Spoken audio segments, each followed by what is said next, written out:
여러분, 성경은 많은 이야기를 담고 있는데요. 그 이야기는 하나의 주제를 향해 달려가고 있습니다. 그 하나의 주제는 바로 십자가 은혜입니다. 그 예수 그리스도의 십자가 은혜를 설명하고 있는 것이 성경입니다. 하지만 저는 오랫동안 이 성경을 오해하면서 신앙생활을 했습니다. 어떻게 오해했냐면 십자가 은혜를 발견하기보다는 이 성경을 내가 지켜 행해야 하는 명령들이 써져 있는 책, 이 명령들을 내가 잘 지켜야 구원에 이를 수 있다고 오해하고 있었더라고요. 그렇게 성경을 오해해서 읽게 되니까 제가 생각했을 때 나름 말씀을 잘 지키고 살고 있다라고 생각했을 때는 하나님께 칭찬받을 것 같고, 그리고 그런 제 자신을 보면서 뿌듯해하면서 살아갈 수 있었어요. 그런데 하나님의 말씀대로 살아가지 못할 때가 있을 거 아니에요? 사실 그럴 때가 더 많죠. 그럴 때면 이런 내 모습 때문에 구원이 취소되는 거 아닌가? 나 잘리는 거 아닌가? 그런 두려운 마음으로 신앙생활을 하고 있더라고요. 여러분은 어떠세요? 십자가 은혜가 무엇인지를 알아먹으라고 주어진 성경이 오히려 저에게는 수고하고 무거운 짐처럼 여겨지더라고요. 하지만 성경을 성령의 도우심으로 다시 바라보게 되니까 이 성경이 달리 보이기 시작했습니다. 성령이 하시는 일이 뭐죠? 죄에 대하여, 의에 대하여, 심판에 대하여 알려주심으로 예수님이 행하신 일이 무엇인지를 알려주시는 분이에요. 그 성령님께 도움을 구하면서 성경을 다시 바라보게 되니까 성경은 우리가 구원을 얻기 위해 지켜야 하는 명령들이 써져 있는 책이 아니라 오히려 불가능한 인간을 대신해서 하나님이 행하신 일을 기록한 책, 바로 예수님의 십자가 은혜로만 구원을 얻을 수 있어 라고 말씀하고 있는 책이었습니다. 성경 속에 등장하는 수많은 이야기 하나하나가 그 예수님의 십자가 은혜를 설명하고 있는 것이었습니다. 그렇다면 오늘 여러분 앞에 나누게 될 저의 간증이라는 것도 예수님 믿고 소원 몇 가지 이루어진 것을 자랑하는 시간이 아니라 제 삶 속에서 발견한 예수님의 십자가 은혜를 소개하는 것이 간증이 아닐까 생각합니다. 나를 자랑하는 시간이 아니라 바로 예수 그리스도를 자랑하고 소개하는 시간임을 알려드리고 이야기를 시작하도록 하겠습니다. 제가 드라마 촬영을 끝내고 부모님이 계신 고향 부산으로 휴가를 떠났습니다. 휴가를 다 보내고 이제 서울로 일정이 있어서 올라가게 되었거든요. 그때 제가 좀 드라마 끝난 지가 얼마 되지 않았기 때문에 알아보는 사람들 좀 있고 또 짐도 있고 이렇게 편하게 올라가고 싶은 마음에 KTX 특실을 끊었습니다. 특실 타보셨나요? 네, 제가 설명을 좀 드릴게요. 네. 특실은 특실 고객에게만 주어지는 무료 생수 자판기가 있어요. 누르면은 페트병으로 된 생수가 계속 나와요. 그리고 제가 탔을 때만 해도 무료 이어폰, 무료 안대, 무료 신문, 무료 쿠키까지 주어집니다. 특실 고객에게만은. 어쨌든 저는 제 자리에 앉아 있었습니다. 그런데 저 출구 쪽에서 여자 승무원분하고 눈이 마주쳤어요. 그러더니 저를 보고 살짝 웃으시더라고요. 그때는 코로나 터지기 전이었어가지고 이제 마스크를 서로 끼지 않았기 때문에 표정을 읽을 수가 있었거든요. 저를 보고 살짝 웃으시길래 저는 속으로 나를 알아보셨구나. 네, 이런 마음이 든 거예요. 네, 네. 그래서 이렇게 오시더니 저한테 고객님 표 좀 보여주세요 이러는 거예요. 전 속으로 아니 바로 사인해달라고 그러면 되지 무슨 표를 보여달라고 그래. 그래서 사인 받으려고 일부러 그렇게 말씀하시는 거라고 착각했었어요. 예, 재수없죠. 예. 어쨌든 제 마음이 그랬습니다. 어쨌든 그래서 제가 스마트폰으로 끄는 이 표를 보여드렸어요. 그랬더니 제 표를 이렇게 보시더니 고객님 표를 잘못 끊으셨는데요 이러는 거예요. 네? 아닌데요? 여기 3호차에 3 C석 맞잖아요. 이랬더니 예, 그건 맞는데요. 서울에서 부산으로 내려가는 걸 끊으셨어요. 이러는 거예요. 에? 이러고 보니까 저는 부산에서 서울로 올라가야 되는데 서울에서 부산으로 내려가는 걸 끊은 거예요. 저 어떻게 됐을까요? 특실에서 입석이 됐습니다. 그날 주말이라 좌석이 없대요. 그래도 다행히 입석이라도 있어가지고, 입석 뭔지 아시죠? 서서 가는 거. 2시간 반 동안 저 출구 쪽에 보면 이렇게 간의의자가 있어요. 그래서 이제 정차하면 일어섰다가 사람들 타야 되니까, 그리고 출발하면 다시 그 자리에 앉았다가를 반복하면서 서울로 올라가게 되었습니다. 제가 지금 저한테 일어난 이 일이 너무 바보 같아가지고, 기차를 한두 번 탄 게 아닌데 이런 일이 생긴 게 너무 바보 같아가지고 제가 제 페이스북에다가 방금 일어난 이 일을 써서 올렸어요. 이렇게 올리면 많은 사람들이 볼 수가 있거든요. 그랬더니 그날따라 많은 댓글이 달렸습니다. 그 중에 기억에 남는 댓글이 하나 있었는데요. 이렇게 써져 있었습니다. 지규야, 가장 중요한 건 방향이다. 지규야, 가장 중요한 건 방향이다. 이렇게 써져 있었습니다. 같이 교회 다녔던 형이었는데요. 그렇습니다. 빠르고 편하게 가는 것보다 정말 중요한 것은 방향이었어요. 그런데 저는 그때 돈도 좀 있고 편하게 가고 싶은 마음이 앞서면서 어느 순간 이 특시를 타는 것이 제가 기차를 타는 목적으로 바뀌어져 있었더라고요. 그 특실에 앉아 있으면 제가 원하는 곳에 도착하겠지라고 착각하면서요. 이 일을 겪으면서 우리의 인생도 마찬가지일 수 있겠다라는 생각이 들었습니다. 하나님이 나를 지으신 목적을 잊어버린 채 그저 예배 참석 잘하면, 그저 남들보다 성경을 많이 읽으면, 그저 열심히 남들 돕고 살면, 사람들에게 그저 칭찬받는 크리스천이 되면 내가 원하는 곳에 도착하겠지라고 착각하고 살 수 있겠구나.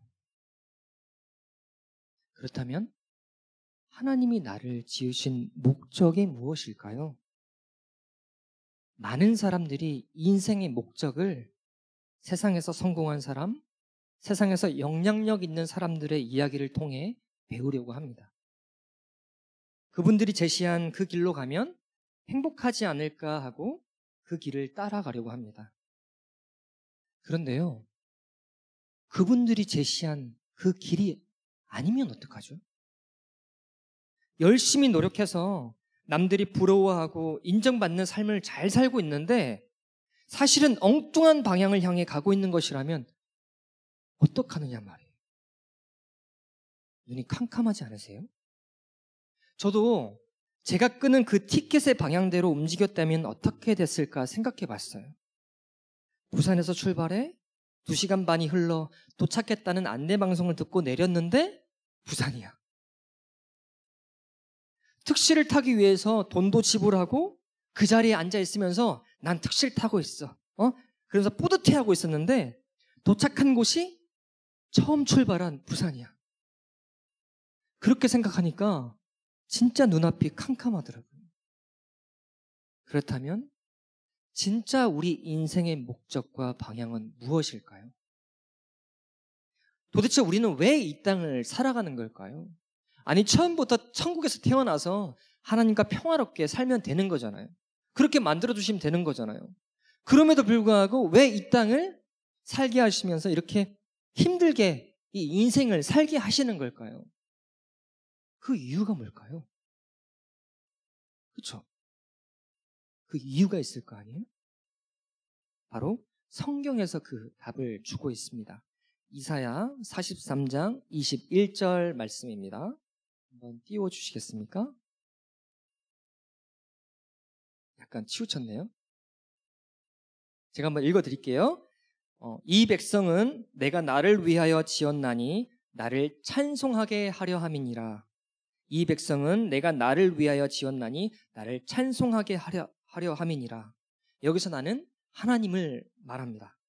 하나님이 하나님을 위해 우리를 지었고 그 이유가 하나님을 찬송하게 하려고 지었다라고 얘기하고 있어요. 다시 말해서 우리 인생의 목적이 하나님을 찬양하는 거예요. 여러분, 찬양이 뭐죠? 노래하는 거? 그럼 노래만 하면 끝인가요? 그거 아닐 거 아니에요. 그렇죠? 찬양이란 뜻은 하나님이 행하신 일을 칭찬하고 자랑하는 걸 찬송이라고 해요. 와, 하나님 엄청난 일을 행하셨군요.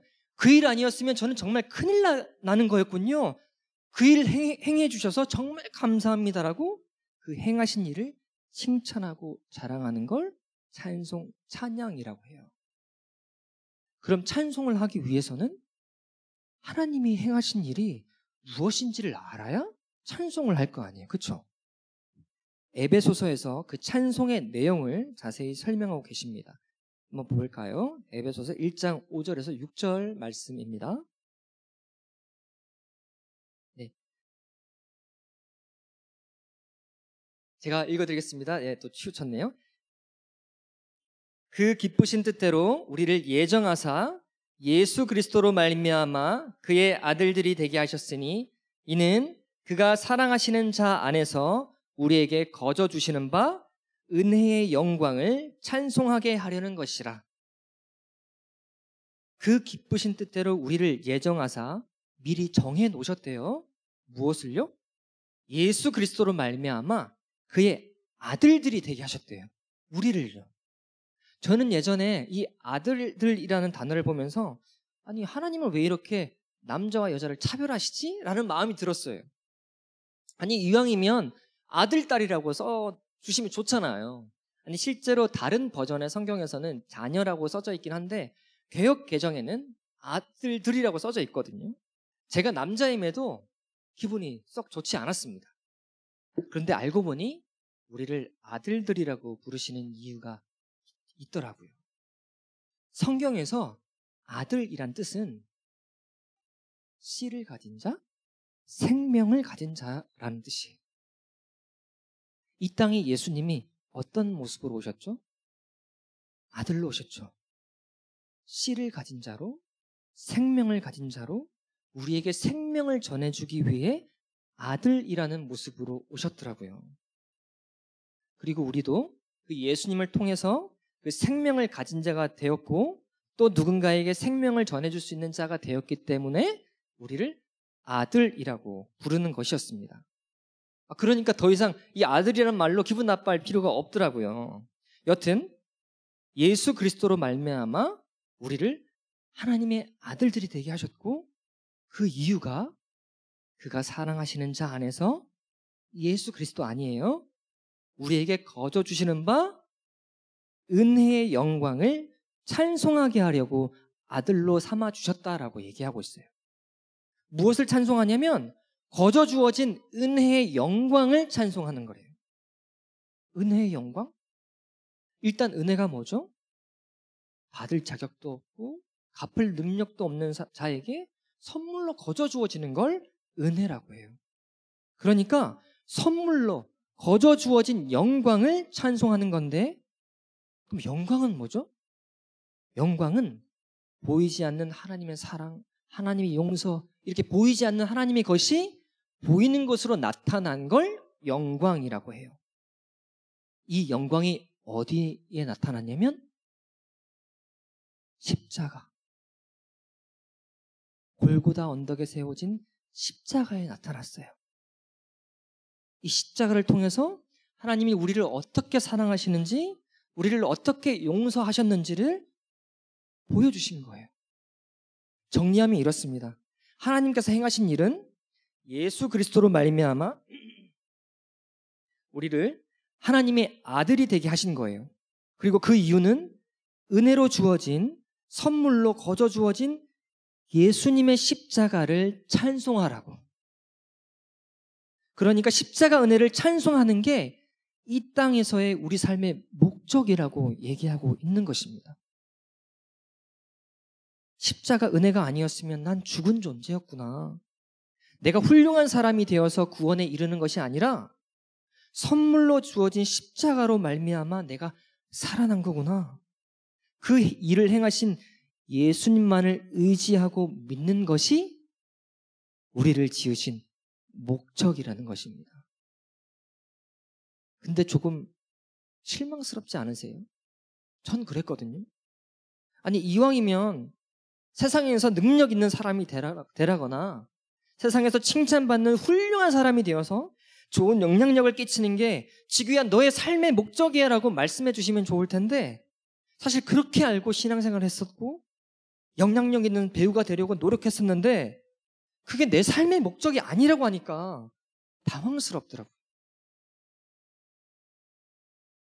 그런데 하나님은 우리에게 계속해서 하나의 이야기만 하고 계십니다.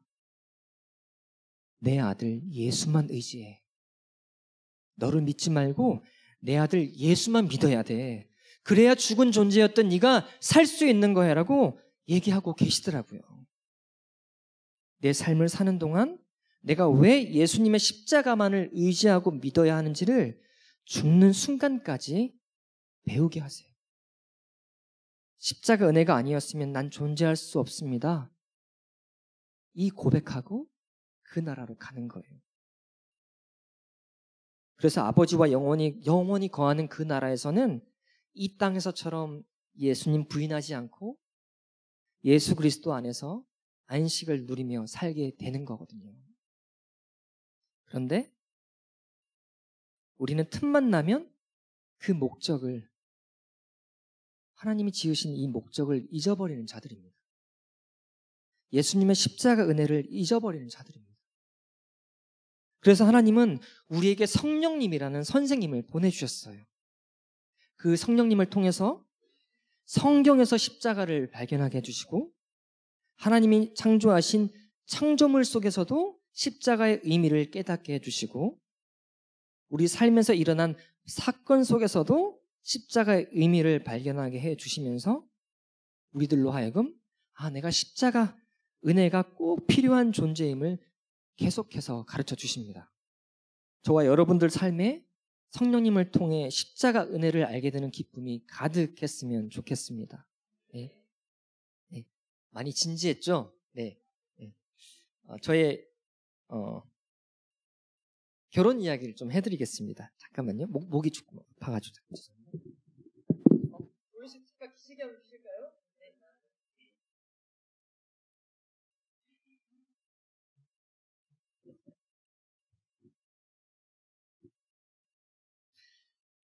저는 8년 전에 결혼했습니다. 올해 지금 만 5인데요. 네. 네. 네, 동안이죠. 네. 네. 하나님이 좀 더 신경 써 주셨습니다. 네. 네. 교회에서 만났는데요. 제 아내를 나이 차이가 좀 많이 납니다. 어느 정도 나이 차이가 나면 용서하시겠습니까? 네? 10살? 그러면 용서 못 받을 것 같네요. 네. 12살 차이 나는데요. 네. 죄송합니다. 네. 간증을 하는 자리에서 만났는데 아내는 피아노 반주를 하고 있었습니다. 나이 차이는 많이 났지만 이야기가 너무 잘 통했습니다. 네. 지금은 제 이야기 듣는 걸 별로 안 좋아하는데 네, 어쨌든 연애할 때는 그랬습니다. 연애를 4, 5년 정도 하고 결혼을 했습니다. 신혼여행을 떠났고 신혼여행 첫날 이런 생각이 들더라고요. 이래서 이혼을 하는구나. 지금 생각해 보면은 사실 별거 아닌 문제였는데 새벽부터 준비한 이 결혼식 때문에 너무 피곤했고 또 이제 신혼여행으로 떠난 푸켓은 또 왜 이렇게 덥고 습한지 연애 때는 시키지 않아도 가방도 들어주고 그랬는데 거기서는 너무 귀찮더라고요. 결국 사소한 것들이 쌓여서 신혼여행 첫날 대판 싸웠습니다. 뉴스에서 신혼여행 중에 싸워가지고 이혼했다는 커플들의 이야기를 들었을 때는 왜들 저러지? 라고 생각했었는데 그분들의 마음을 이해하겠더라고요. 다행히 한국으로 돌아와서는 이혼은 하지 않았지만 별거 아닌 일로 싸울 일이 너무 많았습니다. 전 원래 화를 잘 안 내고 잘 참는 사람이었어요. 저 착해 보이지 않나요? 인상 좋아 보이죠? 근데 이상하게 아내랑만 있으면 싸울 일이 많은 거예요. 그래서 처음에는 아내에게 문제가 있다고 생각했어요. 그런데 알고 보니 오늘처럼 처음 만나는 사람들, 가끔 만나는 사람들에게는 좋은 가면을 쓰고 그들이 실수해도 이해해주고 아직 하나님을 잘 몰라서 저래. 이렇게 좋은 사람인 척 연기를 할 수 있었어요. 하지만 아내랑 함께 있는 집에서는 그 가면이 계속 벗겨지는 거예요. 저도 잘 몰랐던 저의 진짜 모습을 계속 발견하게 되는 거예요. 집에서는요. 여기 계신 여성분들 메이크업 하시죠? 오늘 다 이렇게 좀 바르고 오셨죠? 네. 근데 집에 가서는 이 메이크업을 벗잖아요. 네. 답답하니까. 그리고는 이제 자신의 진짜 모습과 마주하죠. 그렇죠? 내가 이런 자였구나. 저도 연기를 하다 보니까 메이크업을 자주 하는데요. 메이크업이 잘 된 날은 제가 봐도 잘생겼어요. 그래서 이 메이크업을 지우기가 너무 아까운 거죠. 그냥 이게 내 얼굴이었으면 좋겠다 라고 생각할 때가 있어요. 근데 답답하니까 지우고 자야 돼요. 어쨌든 아내만 아니면 좋은 사람인 척 착각하면서 살 수 있었는데 계속 저의 진짜 모습이 들키니까 나중에는 아내의 단점을 핑계로 이 결혼을 깨고 싶은 마음이 계속 들더라고요. 오늘 이 자리에서 여러분에게 저의 부끄러운 삶을 다 이야기할 수는 없지만 아내라는 거울 앞에서 제 진짜 모습을 너무나 많이 들키고 말았습니다. 그러다 문득 이런 생각을 해보았습니다. 제 진짜 모습을 처음부터 아내가 알았다면 우리가 결혼할 수 있었을까? 자신이 없더라고요. 그런데 동시에 이런 생각이 떠올랐습니다. 신랑 예수는, 성경은 예수를 신랑, 우리를 신부라고 해요. 신랑, 온 가족이 감기 걸려가지고 지금. 신랑 예수는 우리의 실체를 내가 어떤 자라는 걸 처음부터 다 알고 계셨음에도 불구하고 나와 결혼하러 오셨더라고요. 우리는 예수라는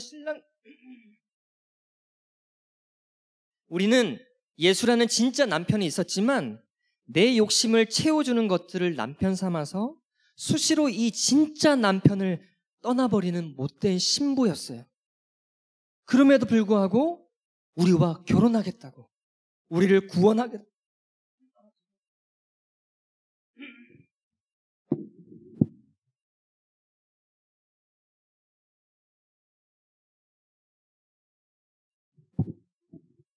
죄송합니다.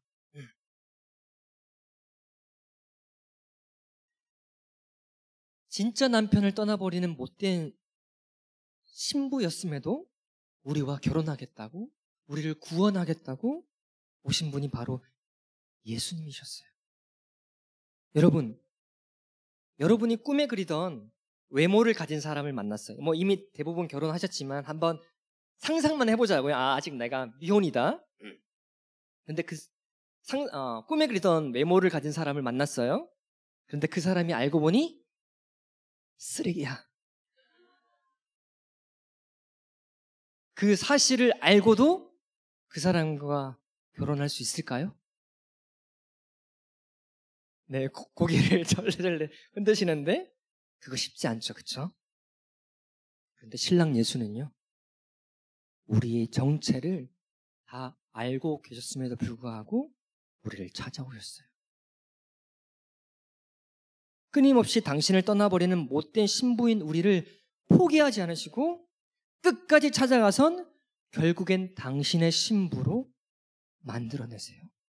구원해내세요. 저의 서툰 결혼 생활이었지만 이 결혼을 통해 제가 깨달은 사실은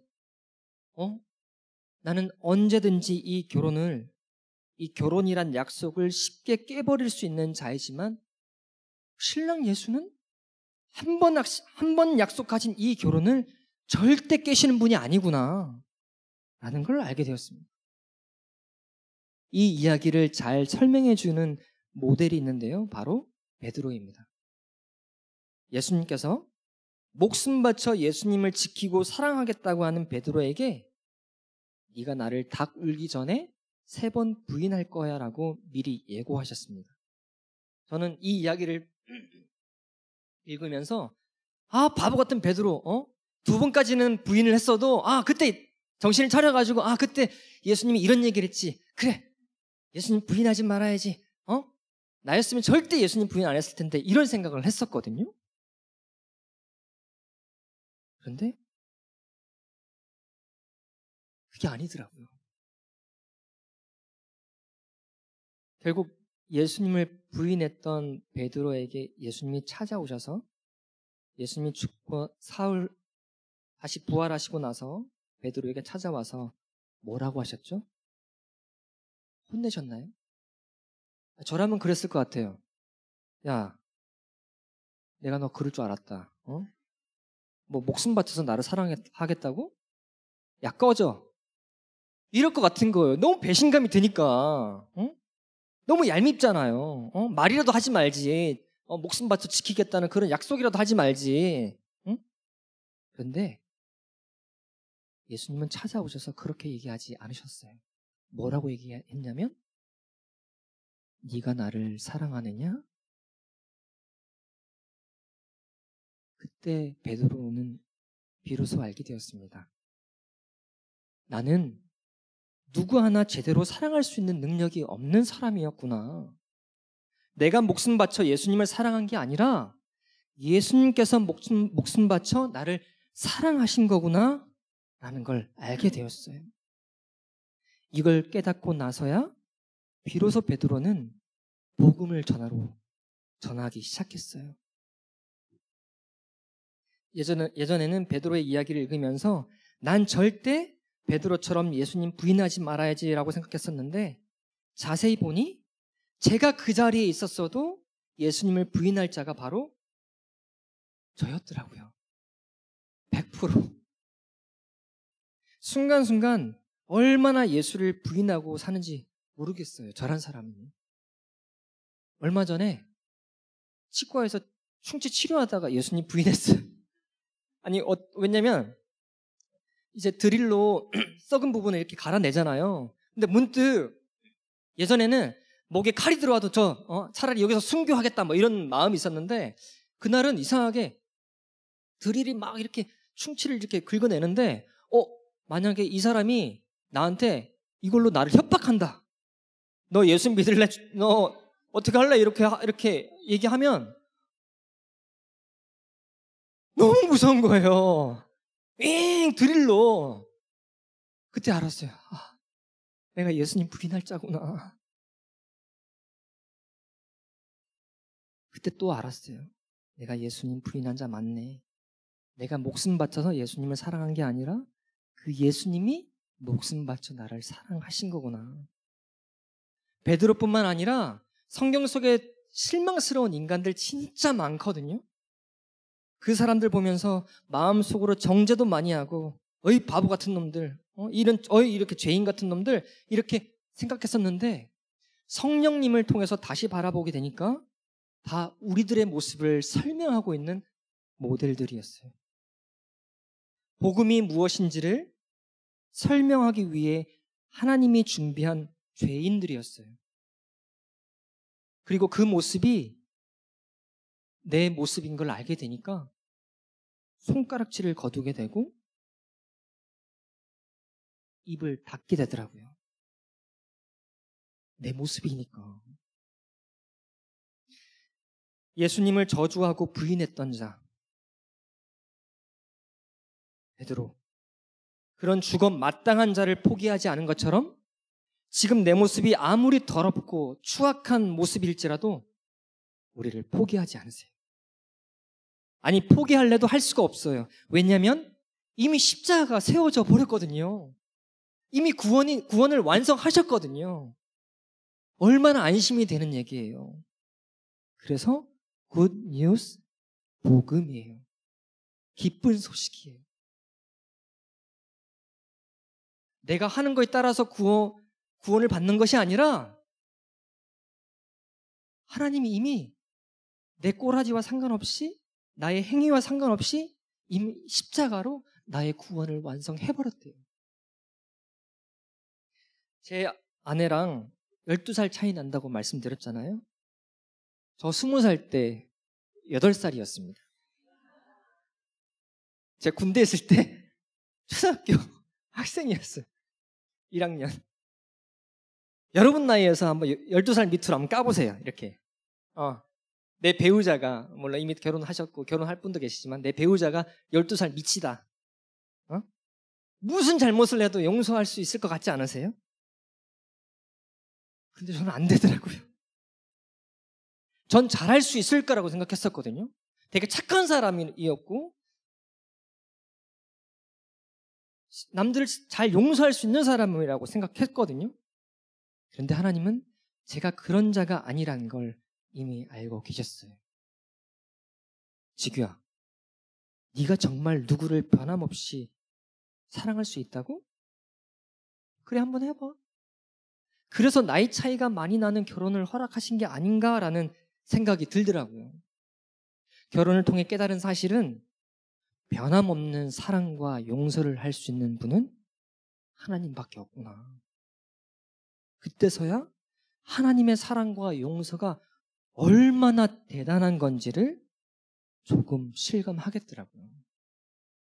그런데 사람은 금방 또 잊어버리는 존재입니다. 저희 가정에 아이가 생기고 나서 그래, 내가 아내를, 내 와이프는 내가 변함없이 사랑하는 게 힘들지만 내 아이만큼은 내가 내 사랑으로 변함없이 한번 사랑해서 키워봐야지 라고 다짐했는데 이건 더 어려워요. 그때 또 확실히 알게 해주시더라고요. 변함없는 사랑과 용서를 할 수 있는 분은 하나님밖에 없구나. 결혼을 통해 저의 진짜 모습이 드러나서 창피하고 아팠지만 아이러니하게도 그 자리에서 우리를 향한 신랑 예수의 사랑이 얼마나 위대한 것인지를, 그리고 내가 그 사랑을 받고 있음을 가르쳐주고 계시더라고요. 결혼 속에 신랑 예수와 신부인 우리의 이야기가 담겨 있구나. 그런데 신기한 게도 성경에서 같은 이야기를 하고 있었습니다. 한번 보실까요? 에베소서 5장 31절, 32절 말씀입니다.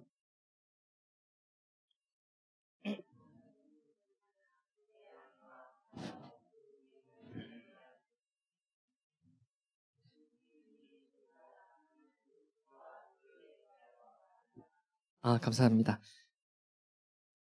그러므로 사람이 부모를 떠나 그의 아내와 합하여 그 둘이 한 육체가 될지니 이 비밀이 크도다.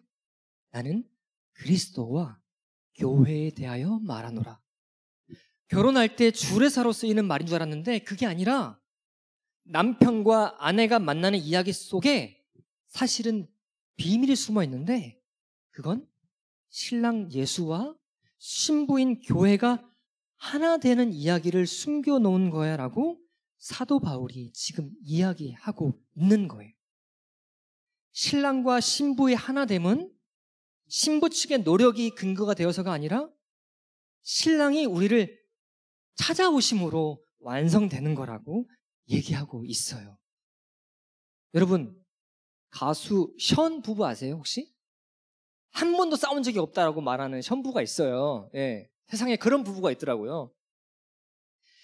션의 화목한 결혼 생활을 보면서 나도 저런 결혼을 하고 싶어라고 많이들 부러워해요. 저 같은 경우에는 결혼 전에 교회에서 4주에 걸쳐서 결혼 예비 학교도 다니면서 안 싸우는 법, 화목하는 법, 여러 가지 좋은 것들을 많이 배웠어요. 근데 잘 안 되더라고요. 안 싸우고 화목하게 사는 게 행복한 결혼 생활이라고 생각했는데 그게 잘 안 되는 거예요. 뭐가 잘못된 거지? 하지만 결혼에서 정말 중요한 것은 사람들이 보기에 얼마나 행복하게 사는가가 아니었어요.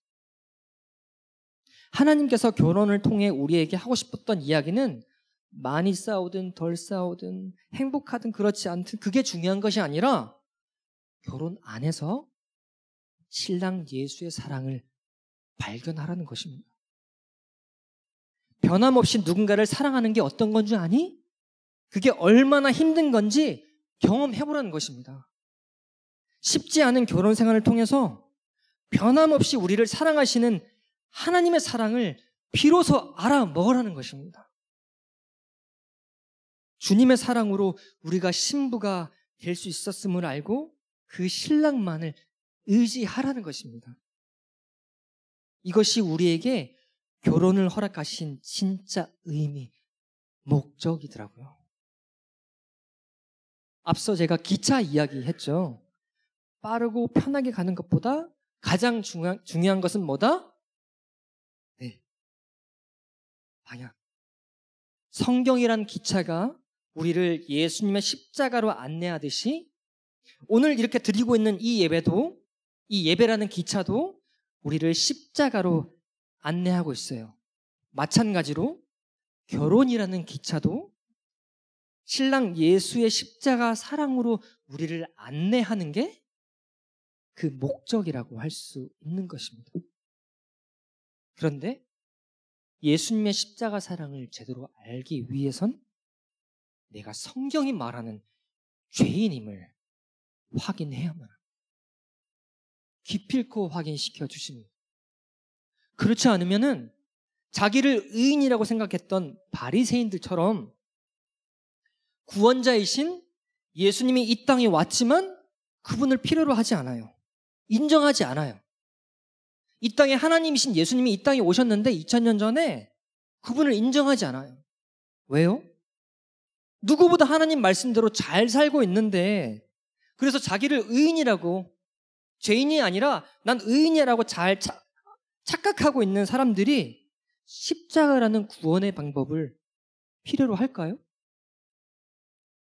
내가 그게 왜 필요해요, 하나님? 제가 열심히 노력해서 하나님 주신 이 법들 있죠? 이 명령이 있죠? 성경이 있죠? 이 말씀을 잘 지켜서 내가 구원을 한번 얻어볼게요. 내가 한번 노력할 수 있다니까요? 이렇게 생각하는 사람들이 그 십자가라는 구원의 방법을 필요로 할까요? 그렇지 않거든요. 이 바리새인들은 하나님의 말씀을 오해하였습니다. 이 하나님의 말씀으로, 이 성경으로 내가 죄인인지를 깨달으라고 준 것이지 그걸 다 지켜 행하라고 준 게 아니었거든요. 다 지킬 수도 없는 거잖아요. 그들은 자신이 죄인임을 알지 못했어요. 그렇기 때문에 하나님의 사랑과 용서가 얼마나 큰 것인지도 알지 못했어요. 그런데 이게 나라는 게 문제입니다. 바리새인들만 손가락질 당해 욕먹을 자들이 아니라 그 바리새인들이 나를 설명하고 있는 모델들이거든요. 배우들이거든요. 내가 죄인임을 깨달아야 비로소 십자가 은혜를 바랄 수 있습니다. 예수님을 진정으로 믿는다는 것은 거기서부터 시작되는 거예요. 나의 처음 자리, 내가 죽은 흙에서 시작했구나. 하나님께서 흙에 생기를 불어넣어 사람을 만드셨죠. 저는 어릴 때 좀 궁금했던 게 있었어요. 아니, 하나님이라면 처음부터 사람 생겨 이렇게 해가지고 뿅 이렇게 만들면 될 것 같은데 왜 이렇게 피곤하시게 귀찮게 흙을 빚어가지고 거기 생기를 불어넣으시고 이렇게 만드셨을까? 라고 생각했었거든요. 혹시 이런 생각 해본 적 없으세요? 아, 여기는 있대요. 딴 데 가니까 없어가지고 아, 나만 그런 생각했구나 그랬는데 근데 그렇게 만드신 이유가 있더라고요. 이것은 사람을 만드신 재료가 단지 흙이었다는 얘기가 아니었어요. 우리의 처음 자리가 죽은 흙. 어떤 선한 것도 내어놓을 수 있는 죽음의 자리에 있었던 존재라는 뜻입니다. 흙이 죽어 있는 거잖아요. 살아있지 않잖아요. 얘가 뭐 얼마나 대단한 일을 하겠어요, 흙이. 그쵸? 죄인이라는 것입니다. 그런 죽은 존재에게, 그런 죽은 흙에게 하나님의 생기, 하나님의 호흡이 부어지니까 비로소 살아있는 존재가 되더라. 십자가 은혜가 얼마나 대단한 일인지를 가르쳐주기 위해 나의 처음 자리가 죽은 흙이었다는 걸, 내가 죄인 중에 괴수였다는 걸 기필코 알게 해주십니다. 그때 당황하지 마시고 아, 이래서 십자가가 필요한 거구나. 이래서 십자가가 이미 세워졌구나. 그 십자가 뒤로 숨으시면 되는 거예요. 십자가를 믿으면 되는 겁니다. 그걸 찬송한다고 하거든요. 내가 받은 신랑 예수의 사랑이 얼마나 큰 것인지를 알게 된 만큼 아내를 향한 사랑이, 남편을 향한 사랑이, 자식을 향한 사랑이, 내 이웃을 향한 사랑이 조금씩 터져 나오게 됩니다. 그 사랑을 알게 된 만큼. 하지만 금방 또 잊어버려요. 며칠 전에도 아내랑 싸웠는데요. 그럴 때마다 와, 내가 예수님에게 받은 용서가 얼마나 큰데 아직도 사람을 이렇게 쉽게 판단하고 미워하다니. 십자가 은혜를 더 알게 해달라고 기도하게 만드시더라고요.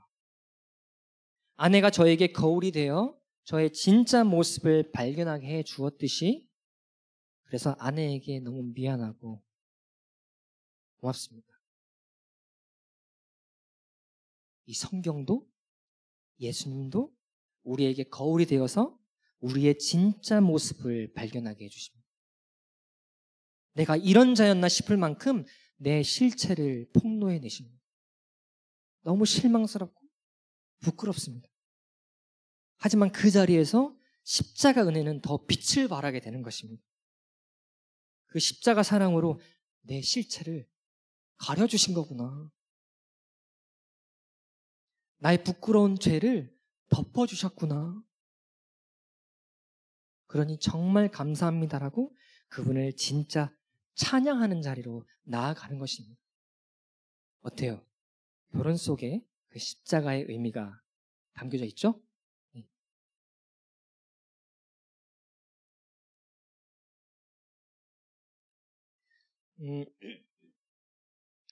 기지개 한번 피실까요? 네. 네. 거의 이제 마지막으로 달려가고 있습니다. 저는 아내에게 미안한 일이 많이 있는데요. 그 중에 하나는 아내가 출산할 때 딴 생각하다가 함께 울지 못한 것입니다. 왜 그랬냐면 출산하는 요즘은 이제 아이가 나올 때 신랑 들어오세요 이래가지고 이제 옆에서 이제 아이가 나오기 직전에 그걸 보고 있거든요. 그래서 아이를 직접 받아요. 근데 그 출산하는 모습을 이렇게 보고 있다가 이것도 십자가네? 이러고 묵상을 하고 있는 거예요. 그래서 아기를 받았는데 이걸 막 눈물이 안 나는 거예요. 막 아내는 아파가지고 막 이렇게 있는데 네, 되게 못난 남편입니다. 그럼에도 불구하고 그때 묵상했던 걸 한번 나눠볼게요. 아내가 출산하는 모습을 보고 2000년 전에 십자가에 달린 예수님이 떠올랐습니다. 엄마의 자궁이 뚫려 피와 물을 쏟고 생명이 탄생하는 모습이 십자가에 된 예수님의 옆구리가 뚫려 피와 물을 쏟고 그분의 죽으심으로 말미암아 우리를 교회라고 하거든요. 우리 교회가 탄생하는 이야기, 이 이야기와 너무 닮아 있는 거예요. 엄마의 거반 죽음을 통해서 이 아이는 비로소 존재가 될 수 있는 거구나. 저 역시 엄마의 죽음이 아니었으면은 난 존재도 아니었구나. 그런데 거기서 끝나지 않고 하나의 그림을 더 보여주시는데 바로 창세기에 나오는 남자에게서 여자를 만드시는 이야기였습니다. 옛날부터 이 이야기도 잘 이해가 되지 않았었거든요. 아니, 처음부터 남자와 여자를 만드시면 되는 거잖아요. 근데 왜 가만히 있는 남자를 잠재워가지고 옆구리를 뚫어서 얘 갈비뼈를 떼가지고 얘를 여자를 만들었을까? 그냥 만들 수 있는 분이 이유가 있더라고요. 먼저 하나님께서 남자를 잠들게 하는데 성경에서 잠은 죽음을 상징합니다. 남자를 재워, 남자를 죽여, 옆구리를 뚫어, 갈비뼈를 치해 여자가 탄생하는 이야기. 바로 이 땅에 남자로 오신 예수님의 죽음을 통해서만 비로소 여자인 우리가 살아나는 이야기를 담고 있는 거구나. 이 사실을 아내가 출산하는 모습을 보며 비로소 이해하게 되었습니다. 예전에는 출산의 고통을 단지 아담과 하와가 죄를 지어서 하나님께서 주신 벌 정도로 이해했었는데 사실은 우리에게 그 십자가 사랑을 알아먹으라고 허락하신 거였구나. 남녀가 만나서 결혼을 하고 자연스레 임신을 하고 출산을 하는 거라고 생각했는데 사실은 그 속에 예수님의 십자가 은혜를 숨겨 놓으셨더라고요. 아이가 태어나고 저 같은 경우에는 그렇게 바쁘지 않은 배우여가지고 아내랑 함께 육아를 같이 했었는데요. 이 육아는 아이를 키우는 건 혼자 할 수 있는 게 아니더라고요. 제가 만약 바쁜 배우였다면 난 밖에서 돈 벌고 오니까 육아는 당신이 좀 알아서 해 라고 생각했을 텐데 육아를 해보니까 그게 아니더라고요. 새벽에 아이가 막 우는데 몇 분이 아니고 몇십 분을 우는데 막 미쳐버리겠더라고요. 응? 나중에는 눈앞에 창문이 보이는데 막 이렇게 던지고 싶은 마음이 이미 마음속으로는 던졌어요. 내 새끼인데도 이 아이를 변함없이 사랑하는 게 힘들더라고요. 내가 원하는 대로 이 아이가 통제가 안 되니까 아빠의 역할을 포기하고 싶은 제 마음을 봤어요. 그런 사람이 아빠라는 게 제 아이에게 너무 미안하더라고요. 그렇지만 그 순간 떠오른 생각은 나는 쉽게 아빠의 역할을 포기할 수 있는 자이지만 주님은 그러지 않으시는 분이구나. 그게 정말 감사하더라고요. 우리가 하나님을 얼마나 열받게 할 일이 많아요. 우리는 알잖아요. 응? 사람 내 자식이었으면 이렇게 한 대라도 이렇게 때리든지 뭐 이렇게 하겠는데, 야, 꺼져 이럴 것 같은데, 하나님 그러시지 않으시더라고요. 언제까지고 돌아오길 기다리고 계시더라고요. 이 아이를 키우면서 깨달은 건, 이 갓난아이를 키우면서 깨달은 건, 이 아이는 누군가 먹여주고 입혀주고 재워주고 똥 치워주지 않으면 이게 바로 죽겠는데, 그때 알았어요. 이게 하나님과 나와의 관계를 설명하고 있는 거구나. 바로 절대 의존적인 존재로 부모의 도움을 의지하며 살아가는 인생. 이 갓난 아기가 부모의 도움을 의지해야만 살 수 있잖아요. 이 아이가 됐어요. 내가 알아서 기저귀 갈고 내가 밥 먹을 테니까 신경 쓰지 마세요. 그럴 수 있는 아기는 없잖아요. 응? 부모가 다 해줘야 돼요. 부모의 도움으로 살아갈 수 있는 인생. 그걸 성경이 우리를 어떻게 설명하냐면 너네는 나를 절대적으로 의존해야 돼 라고 이야기하고 있어요. 아이와 이 부모의 이 관계를 통해서 하나님과 나와의 관계를 설명하고 계시는구나. 그런데 이런 인생이 자기 스스로 힘을 길러 독립적으로 살아가겠다고 하는 걸 성경이 죄라고 합니다. 난 당신의 도움 필요 없습니다. 당신의 십자가 필요 없습니다. 내 인생의 주인은 바로 나니까 내가 알아서 살아가 보겠습니다라고 하는 게 죄라고 합니다. 그런데 그렇게 살면 죽음이에요. 아무리 남들이 부러워하는 삶을 살았다 할지라도 그 십자가가 아니면 그 끝은 죽음이에요. 주님만 믿고 의지해야 살 수 있는 것입니다. 물론 이 땅에서 우리는 모두가 육신은 죽죠. 하지만 성경은 이게 끝이 아니라고 얘기하고 있습니다. 영원한 죽음과 영원한 생명이 있다라고 말씀하고 있습니다. 주님만 의지하고 믿어야 살 수 있는 것입니다. 어때요? 결혼 속에도, 출산 속에도, 육아 속에도 십자가의 의미가 감추어져 있는 것을 확인하셨죠? 네. 이야기를 마무리하겠습니다.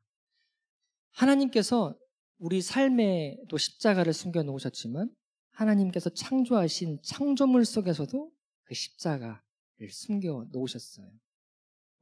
혹시 첫 번째 말씀 잠깐만 띄워주실 수 있습니까? 요한복음.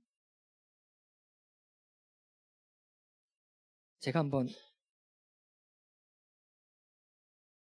요한복음. 네, 없답니다. 네, 그럼 바로 그냥 이야기하겠습니다. 하나님이 이 땅을 말씀으로 지었다고 합니다. 말씀은 누구냐면 예수님, 예수 그리스도를 말씀이라고 해요. 어떠한 존재를 말씀이라고 하는 게 좀 어색했거든요, 저는. 근데 말이라는 게 뭐죠? 뭔가를 설명하는 걸 말이라고 해요. 말씀은 뭐냐면 하나님의 말씀은 하나님을 설명하는 분, 그분을 말씀 예수님이라고 해요. 이 땅에 보이지 않는 하나님을 보이는 예수가 오셔서 하나님이 어떠한 분인지를 삶으로 보여주고 가셨어요. 그래서 그분을 말씀이라고 해요. 그 말씀이 이 세상을 모든 만물을 말씀으로 창조하셨대요. 예전 제가 제 아이에게 책을 읽어주다가 여기에도 십자가가 있네라는 걸 발견했는데 바로 꽃이었습니다. 여러분, 꽃 안에 암술과 수술이 있거든요. 이 암술과 수술이 만나야 수정이 이루어지는데 얘네들 스스로 수정이 이루어지지 않아요. 바람이든 곤충이든 외부에 의해 얘네들이 만나게 되는데 이렇게 수정이 되면 이 꽃 밑에 씨방이 있는데 이 씨방이 수정이 되면 열매가 돼요. 근데 결정적으로 이 씨방이 열매가 되기 위해선 이 꽃이 떨어져야 됩니다. 꽃이 안 떨어지면 열매가 안 돼요. 왜? 벚꽃 구경 가실 때 벚꽃 진짜 예쁘다. 벚꽃 계속 폈으면 좋겠다 생각했는데 그 벚꽃이 떨어져야 벚이라는 열매가 맺게 되더라고요. 이 땅에 꽃으로 오신 분이 계세요. 샤론의 꽃. 바로 예수님입니다. 이름 이쁘죠? 샤론의 꽃. 근데 샤론이 무슨 뜻이냐면 광야예요, 광야. 물 없는 땅, 메마른 땅. 이 메마른 땅에 꽃으로 오셨어요. 꽃으로 오셔서 죽기 위해, 열매를 맺기 위해 이 땅에 오셨어요. 그 꽃으로 말미암아, 그분의 죽으심으로 말미암아 우리 이 신부인 우리가, 교회인 우리가 탄생하게 된 이야기를 담고 있더라고요.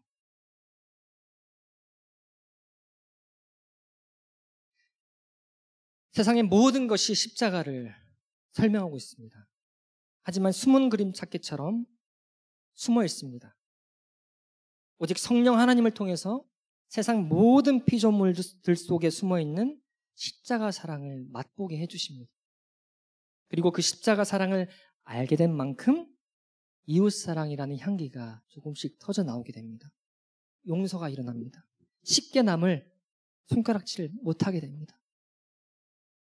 그러니까 구하십시오. 십자가 은혜를 알게 해달라고 구하십시오. 하나님께 구하십시오. 십자가 은혜를 알아먹을 수 있는 눈과 귀를 허락해달라고, 닫혀있는 이 눈과 귀를 열어달라고 구하십시오. 우리는 이 인생이라는 세트장에서 살아가고 있는 하나님의 배우라는 생각이 듭니다. 여러분, 배우가 뭐죠? 작가의 의도대로 말하고 움직이는 사람들이에요. 근데 작가의 의도대로 말하고 움직이는 게 쉽지 않아요. 왜냐하면 나를 자랑하고 싶거든요. 이왕이면 나를 돋보이게 하고 싶거든요. 그런데 그렇게 하면 NG예요. 다시 찍어야 돼요. 작가의 의도를 알아차리고 이해할 때까지, 표현할 때까지 찍어야 돼요. 그게 배우가 할 일이에요. 우리도 이 인생이란 세트장에서 수없이 NG를 낼 거예요. 수없이 죄를 지을 거예요. 그 죄를 통해서 하나님이 나를 주신 목적이 이거구나. 십자가가 세워질 수밖에 없구나. 난 십자가가 필요한 존재 맞았구나. 내 노력으로 그 구원을 얻어낼 수 있는 게 아니구나 라는 걸 발견하면 되는 거예요. 그 목적을 발견해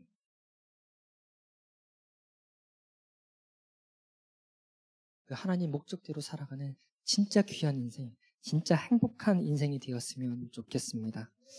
오늘 이 자리에 여러 이유로 여기 처음 오신 분들 계시죠. 오늘 저의 서툴고 부족한 저의 입술을 통해서 전해들은 그 십자가 복음이 어떻게 들렸는지 잘 모르겠지만 그 예수만이 길이요 진리요 생명이 되십니다. 혹시 마음에 나도 그 예수님, 그 생명 되신 예수님 지금은 잘 모르더라도 나도 한번 믿고 싶다. 지금 앞에 나와서 말하는 저 친구의 이야기가 진짜라면 저 사람을 살린 저 예수를 나도 믿고 싶다라고 그런 마음이 조금이라도 들면 한번 제가 함께 지금 기도를 할 텐데 그 기도를 한 구절 한 구절 같이 한번 기도해 주실 수 있을까요? 네. 그러면 눈을 한번 감으시고 혹시 친구를 초청하시는 분은 그 친구를 생각하는 마음으로 같이 기도해 주시고, 오늘 처음 오신 분은